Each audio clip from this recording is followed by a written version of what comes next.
और इस वक्त की बड़ी खबर भारत को लेकर रूसी राष्ट्रपति पुतिन ने बड़ा बयान दिया है। उस स्टेटमेंट में वो ये कहते हैं कि इंडिया एक ग्रेट पावर है। पुतिन की ओर से कहा गया है भारत दुनिया की महाशक्तियों में शामिल होने का हक। We now have three great powers: the US, Russia, and China.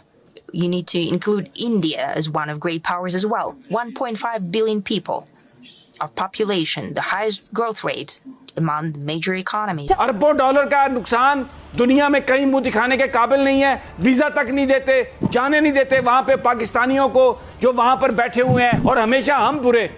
China ने पहली बार एडमिट किया है कि भारत राइज कर रहा है और चाइना डूब रहा है। स्विट्जरलैंड में खवातीन के बुर्का पहनने पर 1 जनवरी 2025 से पाबंदी आयद करने का ऐलान कर दिया गया है। पाबंदी की खिलाफ वर्जी पर $1144 जुर्माना होगा। रशिया के साथ ताल्लुकात रखते हुए एक चीज को जहन में रखें कि किसी और मुल्क के अंडर प्रेशर ना आए जिस तरह के भारत है। 1 जनवरी 2025 से कोई भी औरत वहां पर बुर्खा हिजाब नहीं कर सकती। हाँ, जो करेगी उसको $1144 का फाइन देना पड़ेगा वहां की गवर्नमेंट। बात क्या है उसमें? बात यही है कि वो अपने मुल्क को स्टैंड कर रहा है, अपने मुल्क के साथ ऑनेस्ट है। उनका ये कहना है कि जब से मुसलमान हमारे मुल्क के अंदर आकर बसे हैं, हमारा मुल्क तबाह बर्बाद हो रहा है। वो ये कहते हैं कि ये बार बार यहाँ रैलियां निकालते हैं कि हमें यहाँ पर शरिया लो दो, हमारे मुताबिक जिंदगी गुजारो, हमें पावर दो। वो कहते हैं हमारा ये कल्चर नहीं है। अब इनकी एक चीज यहाँ पर नहीं चल।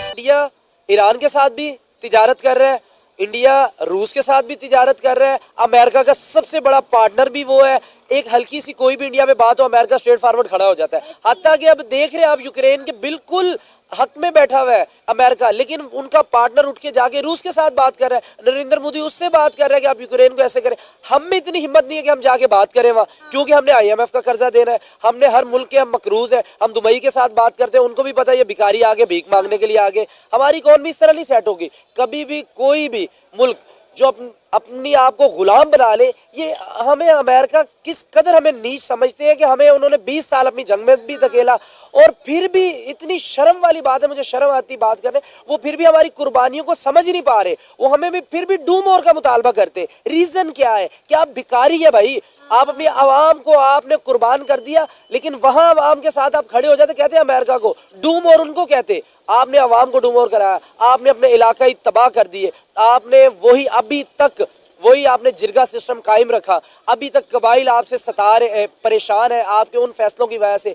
कई हजार लोग शहीद हो गए, लेकिन अमेरिका फिर भी हमें क्या दे रहा है? सिर्फ हमें वो गुलाम समझ रहा है। हमें वो जो फंड देता है वो इसी तरह देख ले, कभी भी कोई मसला हो जाए अमेरिका को उसी वक्त स्टेटमेंट आ जाता है, उनका वजीर खारजा बाहर फॉरेन मिनिस्टर आता है, वो कहता है हम वो फंड रोक देंगे, हम सलाम जदगान के रोक देंगे। यार आपको क्यों नहीं अकल अभी भी आ रही? आप ईरान के साथ क्यों उनको देखिए, IMF ने नहीं मना किया क्या अपना, लेकिन कुछ इस तरह के लोग हैं जो अपने जाती मफादात की वजह से मुल्क को कुर्बान कर रहे हैं। मुल्क को कुर्बान कर रहे हैं। हमारे पास कमी किसी चीज की नहीं है, हमारे पास जज्बे की, हमारे पास वसाइल की, सब कुछ है, लेकिन हम कुछ करना नहीं चाहते। क्यों? हम गुलामी को, हम जो इंसान गुलाम बन जाता है वो कभी भी अपने फैसले नहीं कर पाता। इंडिया देख ले, गुलामी से निकला है, वो भी अंग्रेजों के गुलाम थे, हम भी अंग्रेजों के गुलाम थे। वो 4 नंबर पे चला गया, हमारा अभी 100वें नंबर भी नहीं आ रहा यार। वो गाड़ी एक बना रहा है 5 लाख की, हमारे पास वही गाड़ी 1 करोड़ की पड़ी हुई है। वो चांद से जाके देख रहे हैं, अपना सोलर सिस्टम लगा, हम बिल्डिंग से चढ़ के नहीं देख पा रहे कहीं हमारी सोलर प्लेट भी पड़ी है कि नहीं पड़ी। वो IT में सबसे आगे चला गया, हम उधर के उधर ही अभी तक खड़े।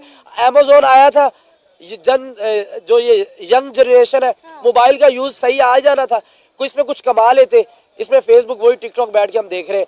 Amazon ने उठा के उन्होंने कितना बड़ा हमारे लिए स्टेटमेंट दिया। उन्होंने कहा कि बड़ा किया। वो ये कह रहे हैं कि पाकिस्तान यानी कि जहां भी जाए, अब तो हमारे जो इस्लामी मुल्क है उन्होंने पाबंदी लगा दी है। वो कह रहे, सऊदी अरब देख ले, वो कह रहे यार अपने फकीरों को रोके। यार हर जगह पर यही बात हो रही है। स्विट्जरलैंड के अंदर 2021 से एक बात चल रही थी कि वहाँ पर बुर्खे और अबाए, हिजाब, निकाब को हर तरह से वहाँ पर बैन कर दिया जाएगा, लेकिन अब इस चीज़ की श्योरिटी दी जा चुकी है कि 1 जनवरी 2025 से कोई भी औरत वहाँ पर बुर्का हिजाब नहीं कर सकती। हाँ, जो करेगी उसको $1144 का फाइन देना पड़ेगा वहाँ की गवर्नमेंट को। इसके अलावा ये भी कहा गया है कि वो औरतें या वो मुसलमान जो अपनी इबादत गाहों में जाते हैं, होली प्लेसेस में जाते हैं, वर्शिपर्स जितने भी हैं, वर्शिप करने जाते हैं, वो वहाँ पर हिजाब नकाब कर सकते हैं, शरीयत के मुताबिक चल सकते हैं। जिनको हेल्थ इश्यूज़ है वो अपना मुंह ढांप सकते हैं, लेकिन उसके अलावा इजाज़त नहीं होगी कि कोई भी अपने आप को ढांप सके या बुर्का और हिजाब वहाँ पर कर। पाकिस्तानीज़ भी होंगे, मुसलमान भी होंगे, तो आई डोंट थिंक सो कि इस तरह का कोई भी एक्ट उनको वहाँ पे पास करवाना चाहिए, क्योंकि ये ह्यूमन राइट है कि आप जहाँ पे भी हो आप अपने रिलीजन के मुताबिक रह सकते हो। अगर उनको एक चीज़ के साथ बाउंड कर दिया जाएगा तो I think it's not a good law. उनका ये कहना है कि जब से मुसलमान हमारे मुल्क के अंदर आकर बसे हैं, हमारा मुल्क तबाह बर्बाद हो रहा है। वो ये कहते हैं कि ये बार बार यहाँ रैलियाँ निकालते हैं कि हमें यहाँ पर शरिया लो दो, हमारे मुताबिक ज़िंदगी गुजारो, हमें पावर दो। वो कहते हैं हमारा ये कल्चर नहीं है। अब इनकी एक चीज़ यहाँ पर नहीं चलेगी। उन्होंने कहा है कि मुसलमान मस्जिदों में, अपनी होली प्लेसेस में, इबादत गाहों में, जहाँ पर भी जाएँ वहाँ हिजाब और निकाब कर सकते हैं। अगर उनको कोई बीमारी है, सेहत के कोई इशू है, तो तब भी हिजाब कर सकती हैं, लेकिन पब्लिक प्लेस में आपको हमारा कल्चर ही फॉलो करना होगा। मेरे ख्याल से बात गलत है। फिर इस तरह तो पाकिस्तान में भी काफ़ी आते हैं गैर मुस्लिम वगैरह और फॉरेनर्स आते हैं, तो फिर हमें भी इस तरह के इम्प्लीमेंटेशंस देनी चाहिए कि वो यहाँ पर आकर ये कहती है कि हमारा लो लेकर आओ। नहीं, हम लोग वहाँ जाकर ये कह रहे हैं ना, वो कह रहे हैं कि हम अपना कल्चर क्यों छोड़ें, आप लोग हमारे मुल्क में आए हो, you have to follow our rules. नहीं, कल्चर तो नहीं छोड़ा जाता है, क्योंकि हम कल्चर एक एक्सेप्शनल चीज़ आ जाती है। रिलीजन सबसे पहली बात है कि हम रिलीजन को कैसे छोड़ें अपने, वो तो नहीं छोड़ सकते हम। रिलीजन को छोड़ना नहीं है, सिर्फ अपनी थोड़ी सी हरकतें दुरुस्त करनी है कि रिस्पेक्ट। यूएई ने जो वीजा फ्री एंट्री कर दी है कि आप इंडियंस आए, हम आपको वीजा ऑन अराइवल देंगे, और पाकिस्तानियों को यूएई वीजा ही नहीं दे रहा। पिछले 3 सालों से, आई थिंक 2020 से उन्होंने बिल्कुल उसको बंद कर दिया है। यानी कि जहां भी जा रहे हैं कोई ग्रीन पासपोर्ट की रिस्पेक्ट है ही नहीं। मैं 3 दिन पहले एक बंदे से एयरपोर्ट पे मिला, वो कह रहा है यार मैं मैं यूएई से आ रहा हूँ। तो मैंने जैसे ही उनको वहां पर पासपोर्ट दिखाया है ना, वो उन्होंने मुझे कहा इस लाइन से हटो, वहां जाके लग जाओ।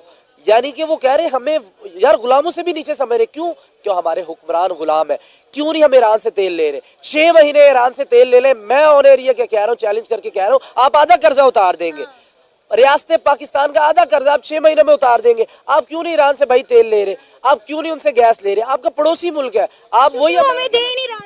वो दे इस वजह से नहीं रहा क्योंकि हम गुलाम है। हम अमेरिका की बात सुनेंगे, हम तिजारत अपने तिजारत को नहीं हम बढ़ाना चाहते। वो देख ले, वो चाहे जिसका दोस्त भी है इंडिया, चाहे जिसका दुश्मन भी, वो सबके साथ तिजारत कर रहा है। चाइना के साथ कितना हमारे से ज्यादा उनके मामला चाइना के साथ खराब हुए हुए 2 सालों से, लेकिन वो तिजारत फिर भी कर रहे हैं चाइना के साथ, एक्सपोर्ट भी कर रहे हैं, इंपोर्ट भी कर रहे हैं उनके साथ।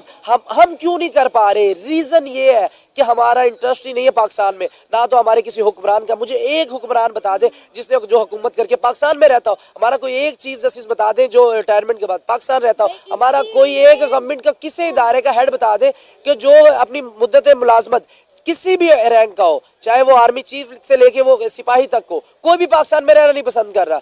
क्यों हुक्मरानी हम पे करनी? हम लोगों ने अपने बच्चों का पेट काट के ये किसी के बाप का पैसा नहीं है। ये पाकिस्तानी कौम दिन रात मेहनत करके अपने पैसों को जमा करके जब कहीं भी जाते, एक पानी की बोतल भी लेते, मैं तो हैरान हूं, मैंने 6 रुपए पानी की बोतल के ऊपर टैक्स है। हमारी आम आवाम को पता नहीं है, 50 रुपए की बोतल ले रहे, 6 रुपए पानी का टैक्स दे रहे, फिर भी वो कहते हैं आवाम गरीब आवाम। और क्या करे भाई, कपड़ा पहन रहे उस पर भी टैक्स दे रहे हैं। किस चीज पे? कोई एक ऐसी चीज बता दे यार, सिवाय एक सांस लेने के, कि जिसके आप टैक्स नहीं पाकिस्तान में, लेकिन फिर भी कहते हैं हमारा रेवेन्यू इकट्ठा नहीं हो। और भाई कैसे रेवेन्यू इकट्ठा होगा? फिर कोई एक बना ले, कोई ढोलक पकड़ ले, हाथ में कटोरा पकड़ ले, पाकिस्तानी आवाम से मांगना शुरू कर दे आप, अगर आपका इसी तरह भी नहीं रेवेन्यू पूरा हो रहा। वाहिद पाकिस्तानी कौम है जिसका सबसे ज्यादा कर्ज है और सबसे ज्यादा हम लोग टैक्स भी पेड कर रहे हैं। वो कह रहे हैं टैक्स नहीं देते। और यार किस चीज में आप नहीं टैक्स ले रहे? बात क्या है उसमें? बात यही है कि वो अपने मुल्क को स्टैंड कर रहा है, अपने मुल्क के साथ ऑनेस्ट है। वो जानते हैं दूसरी कंट्रीज वाले, जहां भी आप किसी मुल्क के भी साथ जाते हैं, ये जो इंटेलिजेंट एजेंसी होती है ना हमारे मुल्क के अलावा, ये तो हमको उठाने का काम करती है। इसके अलावा जो भी एजेंसीज होती हैं ना, वो उस मुल्क के वजीर आजम को उनको बैकग्राउंड चेक करती है। अगर मुसलमान सकाफती के एतबार से अपना लिबास पहनते हैं या ख्वातीन स्कार्फ करती हैं, तो इसके ऊपर जो है अदालत ने बैन लगाया। जो उस किस्म का इदारा था जिसमें ये काम करती थी। तो जब ये स्कार्फ पहले नहीं पहनती थी, लेकिन छुट्टियों पर गई और फिर जब वापस आई तो स्कार्फ पहने थे, तो फिर वहाँ पर उन्हें काम से रोक दिया गया, उनको सस्पेंड कर दिया गया। कहा जी कि अगर आपने काम करना है तो बगैर स्कार्फ के आप आएँ, स्कार्फ के साथ आपको काम की इजाज़त नहीं दी जा सकती। उन्होंने फिर मकामी अदालत से रजू किया और फिर यूरोपियन कोर्ट से भी रजू किया।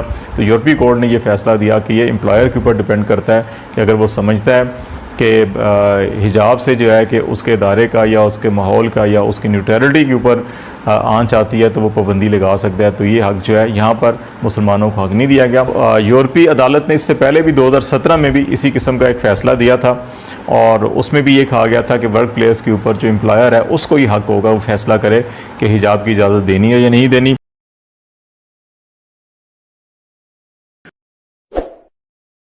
डॉक्टर साहब, मैं दोबारा आता हूँ आपकी तरफ। समीम इब्राहिम साहब, आप बड़ी कुछ सर हिला रहे हैं, लगता है आपके पास कोई खास नुक्ता है।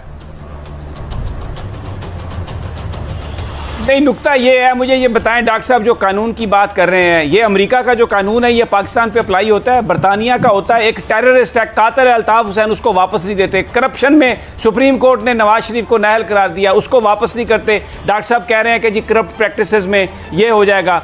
जनरल साहब कहते हैं जी कि वो तो उनसे हम कॉन्ट्रैक्ट खत्म नहीं कर सकते। तो क्या पाकिस्तान को बेच दें, पाकिस्तान के लोगों को कत्ल कर दें, भाई आप उनसे कहें कि ये आपके पिट्ठू हैं, इन्होंने जो सर आप एग्रीमेंट खत्म करें। मैं दुनिया की मिसालें दे सकता हूं। ईरान को देख लें, उन्होंने अपने आप को सर्वाइव किया। इस कौम में बड़ा पोटेंशियल है, आप उठे तो सही। ये कह के कि कौम मारी जाएगी, आप अपने मफादात को देखते हैं। गरीब आदमी जो बिल पे नहीं कर सकता उसको कुचलते हैं, रोजाना कीमत बढ़ाते हैं कि जी वो नाराज हो जाएंगे। भाई उनकी हमें दोस्ती का फायदा क्या हुआ? 70,000 अमवात, अरबों डॉलर का नुकसान, दुनिया में कहीं मुंह दिखाने के काबिल नहीं है। वीजा तक नहीं देते, जाने नहीं देते वहां पे पाकिस्तानियों को जो वहां पर बैठे हुए हैं, और हमेशा हम बुरे। तो किस चीज की खुशनुदी के लिए हम ये एक ऐसा रवैया हमने इख्तियार किया हुआ है? हम ये भी तो देखें ना, कानून है वो उनके बेनिफिट